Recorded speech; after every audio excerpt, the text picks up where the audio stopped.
दिमाग कहीं और जाएगा, कहीं इत्मीनान से दूर दराज तक। मैं भी यही करता था। जब विद्यार्थी जीवन में किसी का भाषण सुनने जाता था तो दूर जूता खोल के उसी जूता पर बैठ के सुनता रहता था कि आदमी बोल क्या रहा है। आप पूछिएगा जूता खोल के जूता पर बैठ के क्या है, तो हमको लगता था ससुरा कोई चोरा लेगा, इसीलिए उसी पर बैठ जाते। आप लोगों को भी ऐसा ही कुछ करना चाहिए। दूर कहीं बैठिए चुपचाप और सुनिए कि क्या कहा जा रहा है। और कल मैंने पंचायत में कहा था, कल ही पंचायत में शिव गुरु महोत्सव था, वहां से भी लोग आए ही होंगे आज के कार्यक्रम में। तो कल मैंने वहां कहा था कि इतनी सुंदर वादियां हैं, इतनी सुंदर जगह है, जंगल है, पहाड़ है, और आप बैठ के शोर कर रहे हैं। कल तो मैंने वहां कहा था कि आप बैठ के चूचा चूचा चूचा कर रहे हैं, भाई चुप तो नहीं है, कम से कम बैठ के नमः शिवाय तो करिए। क्या लगता है घर पे तो नमः शिवाय होता नहीं है, कम से कम शिव चर्चा में आए हैं तब तो नमः शिवाय करिए। महादेव की चर्चा में आए हैं तो उनको प्रणाम करिए, तो कम से कम यहां भी गप करिएगा तो कैसे चलेगा। ये जो कार्यक्रम हो रहा है, ये जो महोत्सव हो रहा है, लोगों ने आपको बताया कि ये क्यों हो रहा है।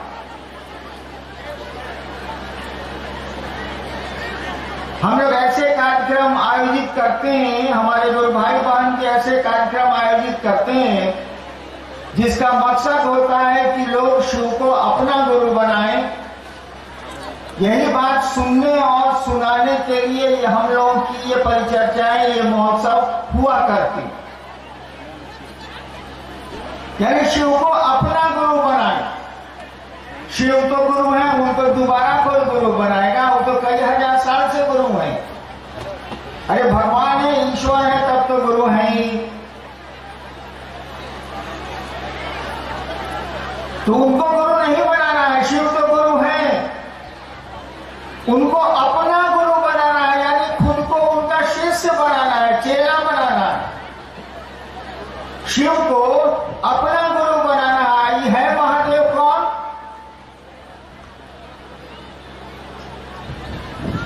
कहा जाता है कि चंदा मामा सबके मामा, अशिव घर घर के बाबा।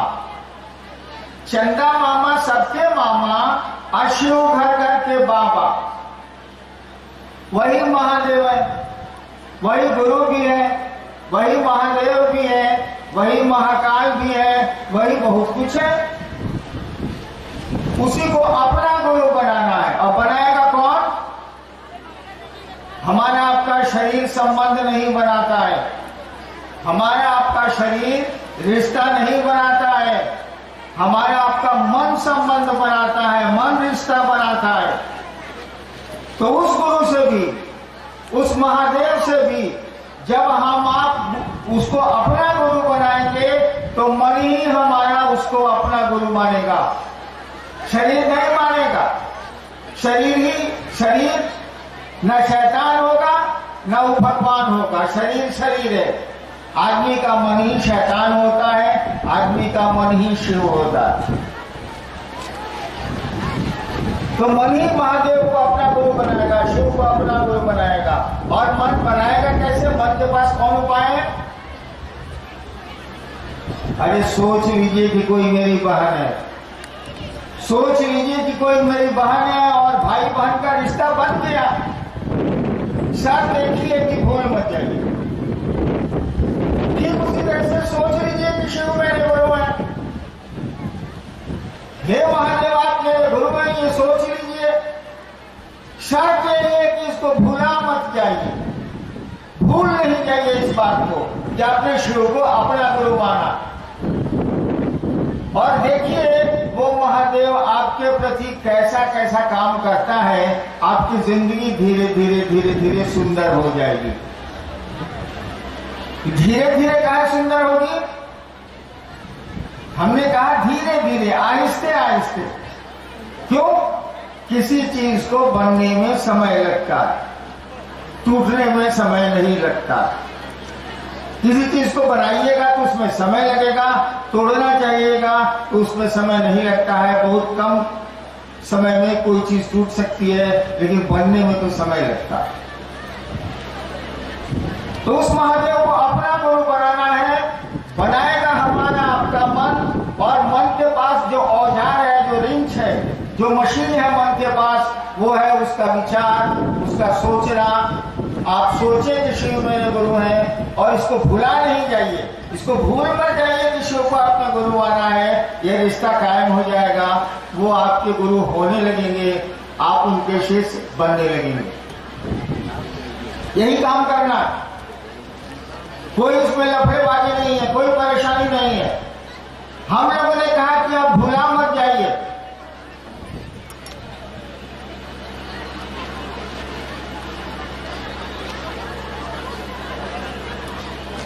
आप भूल नहीं जाइए कि शिव आपके गुरु हैं। हम लोगों ने कहा कि 3 काम करिएगा।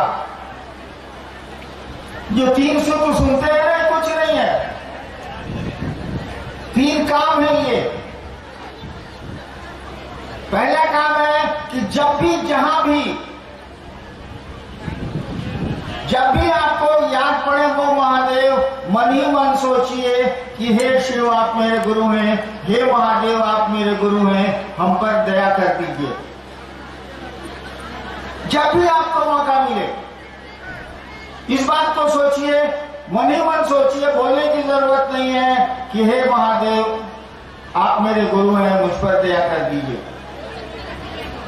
इसको भी जाएंगे भूल गए हैं आप। मैं तो जब से बैठा हूं अधिकांश लोगों को देख रहा हूं, आपसे मैं गप मार रहा हूं। अरे भैया आए थे शिव चर्चा में, कम से कम उस महादेव को याद करते, मन ही मन दया मांग लेते कि सरकार आपके हम शिष्य हैं, जरा हम पर दया कर दीजिए। तो मैंने कहा कि जब भी आपको मौका मिले अपने गुरु को याद करिए, याद करके उसको प्रणाम करिए, प्रणाम करके उससे दया मांगिए। दूसरा काम हम लोगों ने कहा कि इसको भूल जाइएगा। अभी आप भूले हुए थे, इस बात को भूल जाइएगा। लेकिन दूसरा काम है कि दूसरों से शिव गुरु की चर्चा करिए आप कि भैया हमने शिव को गुरु बनाया है, आप भी बना सकते हैं। यानी गुरु चर्चा करनी है हमको आपको, दूसरा काम यही है। इससे लाभ क्या होगा कि दूसरे ही आपको मजबूर करेंगे कि आप शिव चर्चा करिए अपने गुरु महादेव की याद में, वे ही लोग आपको डाल देंगे।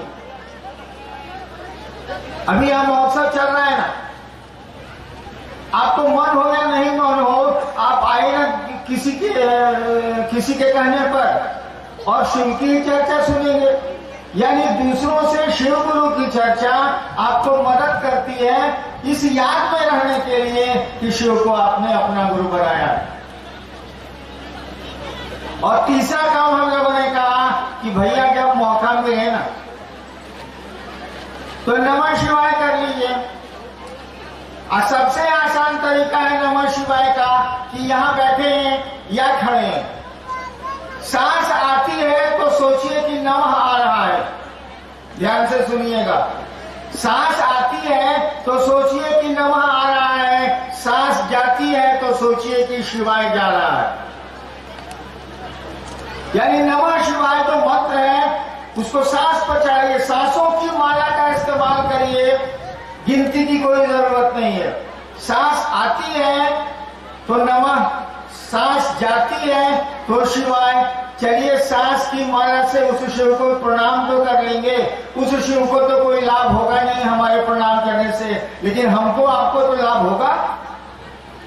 महादेव को प्रणाम करने से महादेव को क्या लाभ है, लेकिन हमको आपको तो फायदा है, हमको आपको तो लाभ है। और ये तीनों सूत्र इसी के लिए किया गया कि हम आप भूल नहीं जाए कि शिव को हमने गुरु बनाया है, अपना गुरु बनाया है। हमने जब शिव को गुरु माना था, आज से बहुत साल बीत गए, 74 में मैंने माना था, श्मशान में माना था। रात के 2 बजे श्मशान में बैठा था और मैंने सोचा भाई मैं कह रहा था कि सोचिए,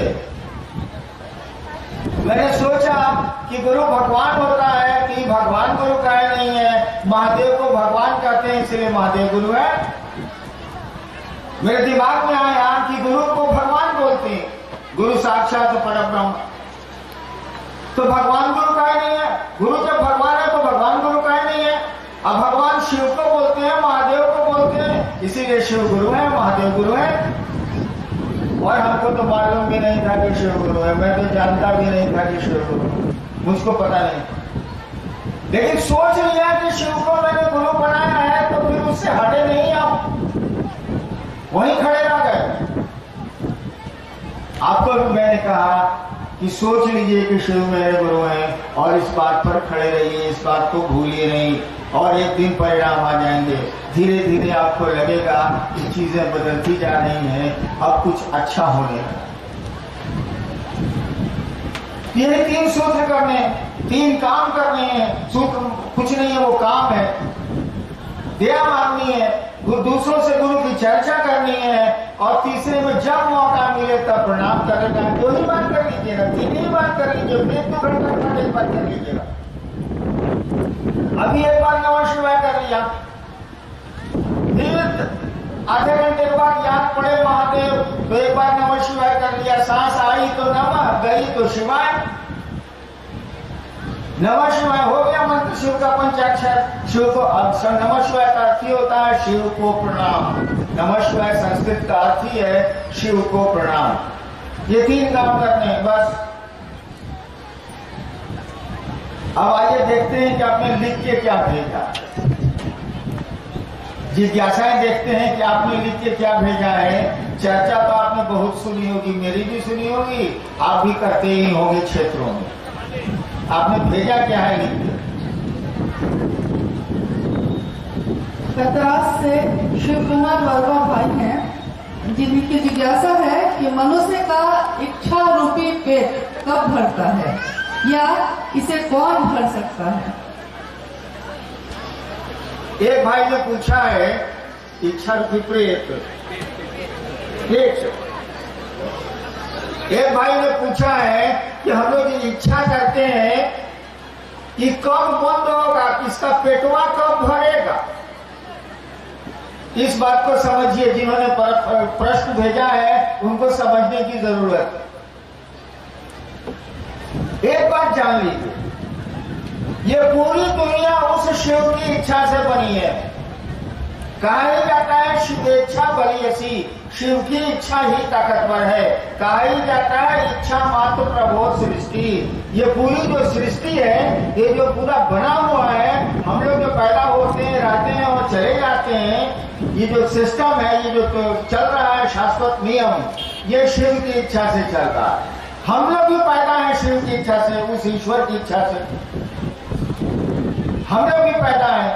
तो हम लोगों की इच्छा जब तक ईश्वर की इच्छा में नहीं मिलेगी, ये रुकेगी नहीं, चलती रहेगी, चलती रहेगी, चलती रहेगी। पूछा ना उन्होंने, इच्छा का पेट कब भरेगा? इसका पेट भरेगा जब ये शिव के पास जाएगा मन, तभी जाके इसका पेट भरेगा। धरती पर नहीं भरेगा। जैसे रक्त बीज का एक बूंद गिरता था और दूसरा रक्त बीज पैदा हो जाता था, वही हम लोगों की स्थिति है। जैसे कि आप एक टीवी खरीद के घर में ले आइए, एक टेलीविजन खरीद के घर में नया नया ले आइएगा, तो बेटी कहेगी पापा घर में बहुत चूहा है, काट देगा घुस के। तो एगो इसका कैबिनेट बनवाइए लकड़ी का, उसमें शीशा लगा रहेगा।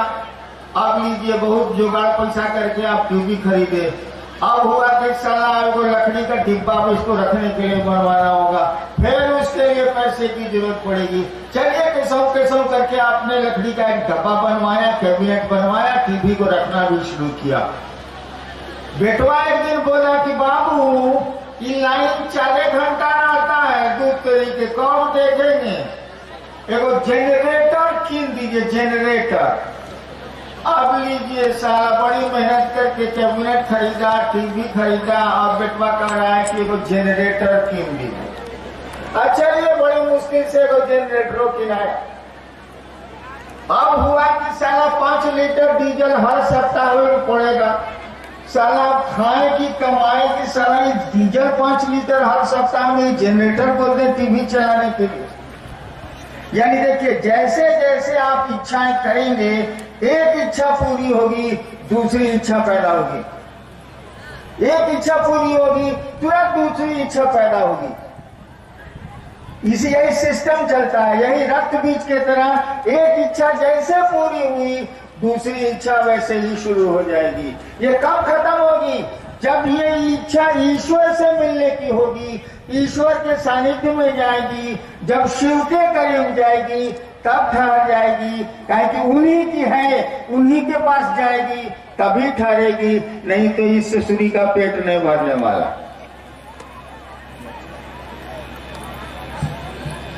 श्याम बाजार से भाई मोहन जी की जिज्ञासा है, शिव गुरु कार्य में सावधानियां क्या होनी चाहिए, कृपया प्रकाश डालें।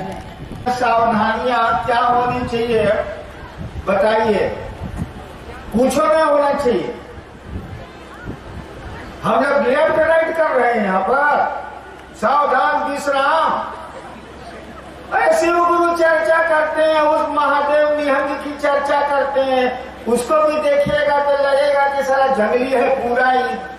वेशभूषा में तो जंगली दिखता है बेचारा। हम लोग वैसे ही है, कहीं घास पर बैठ गए, कहीं कुछ कर लिया, कहीं कुछ खा लिया। कहाँ सावधानी बरते साला, कितना सावधानी बरतेंगे, एक दिन तो टुई होइए जाना साले को, मरे जाना। लेकिन शिव के शिष्य है, इसको नहीं भूलना है। और शिव के शिष्य को क्या करना चाहिए, इसको भी नहीं भूलना है। 3 काम। समाज में कैसे रहेंगे, कैसी व्यवस्था में रहेंगे, कैसी व्यवस्था देंगे, इसको सीखना चाहिए। एक बार महादेव के चेला का चेला था, एक महादेव के चेला का चेला था। महादेव के शिष्य थे मच्छंदरनाथ, असली नाम था मत्स्येंद्रनाथ, पुकारू नाम था मच्छंदरनाथ। ये महादेव के शिष्य थे।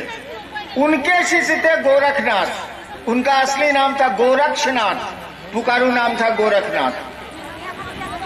गोरखनाथ अपने चेला लोग को बोलते थे, यानी महादेव का चेला, फिर उसका चेला, प्रशिष्य, शिष्य नहीं प्रशिष्य, शिष्य का शिष्य अपने शिष्यों को बोलता था।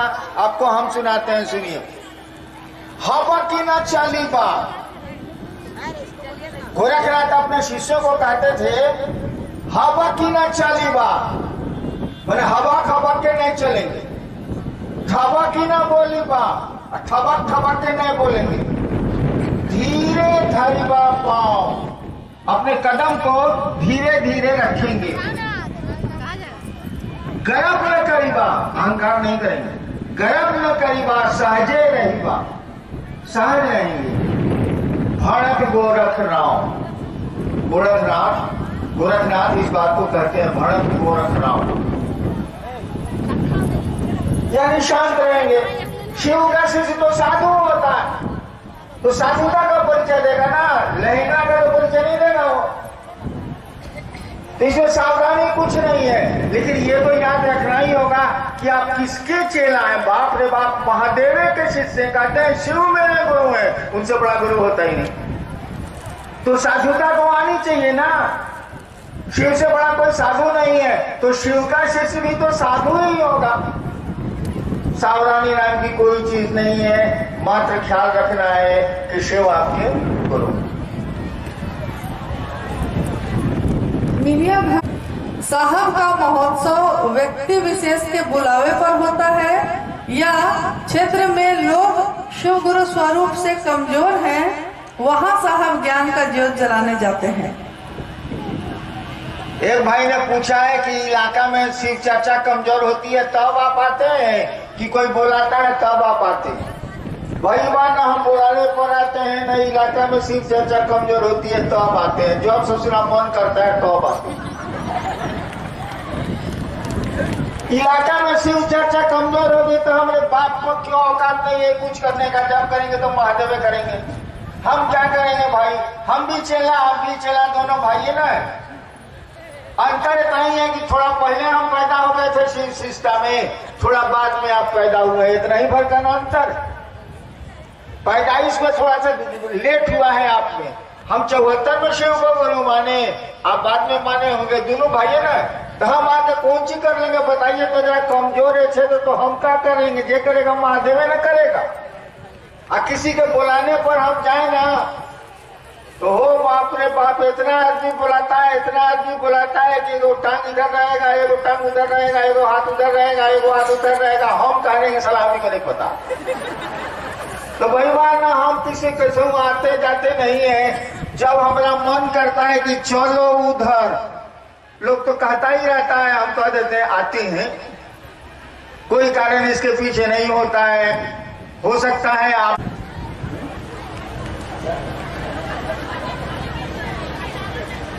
से है कि कुछ लोग शिव चर्चा के नाम पर बड़े पैमाने पर चंदा करते हैं और पूछने पर भी खर्च का ब्यौरा नहीं देते हैं।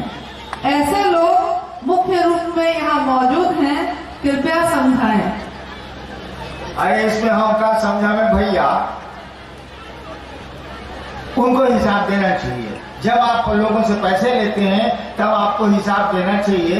या इतनी ईमानदार होइए कि कोई आपसे हिसाब मांगे ही नहीं। वो जाने कि साहब ये जब भी खर्चा करेगा तो महादेव के काम में खर्चा करेगा। या तो अपनी ईमानदारी ऐसी बढ़ा लीजिए कि लोग आपसे मांगे नहीं, और नहीं तो पैसा लेते हैं तो आपको उसका हिसाब देना चाहिए। बहन मीसा धनबाद से है। शिव भाव की समस्त स्थितियां एवं प्रवृत्तियां शिव के भाव दशाएं हैं, कैसे? कठिन सवाल है,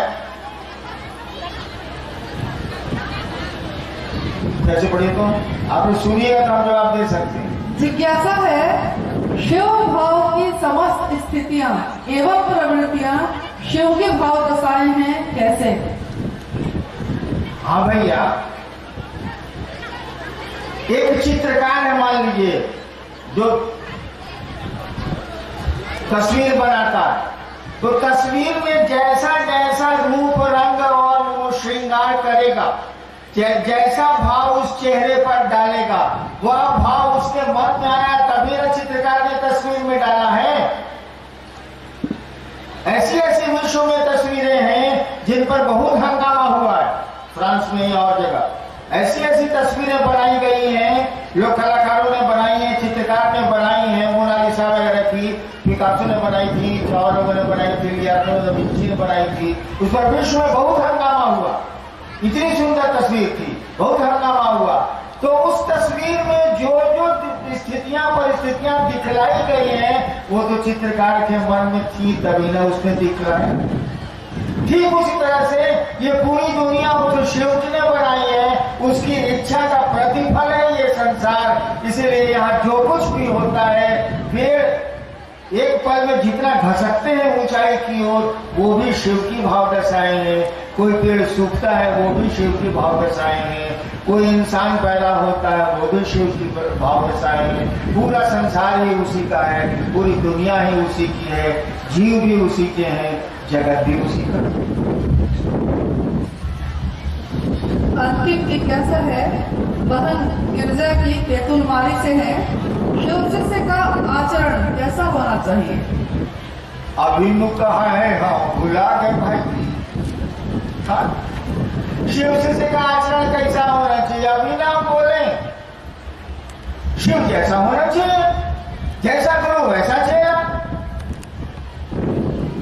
कहा जाता है उससे बड़ा कोई साधु नहीं है, तो शिव शिष्य भी एक साधु होगा। कहा जाता है उससे बड़ा गृहस्थ नहीं है, शिव से बड़ा कोई गृहस्थ नहीं होता है। तो शिव का शिष्य भी गृहस्थ, बढ़िया गृहस्थ होगा, वो भी अपने परिवार और पत्नी का ख्याल रखेगा। शिव जो है वो आना चाहिए उसके शिष्य में। और क्या होना चाहिए आचरण? कुछ नहीं होना चाहिए। शिव तो बहुत कुछ है और बहुत कुछ तो हम लोग हो नहीं सकते। चलिए, राजगंज की ये शिव गुरु महोत्सव अच्छा लगा। आप आए, शिव की चर्चा में आए, उस महादेव की चर्चा में आए।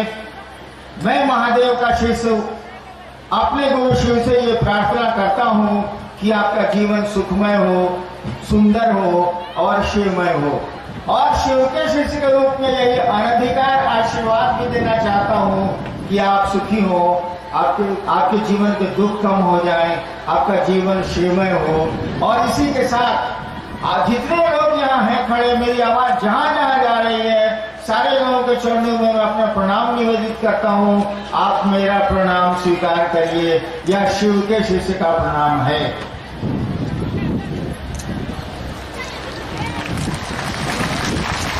अभी आप 10 मिनट जहाँ हैं जैसे हैं खड़े रहेंगे या बैठेंगे, उसके बाद माँ बहनों को बच्चों को जाने देंगे, तब धीरे धीरे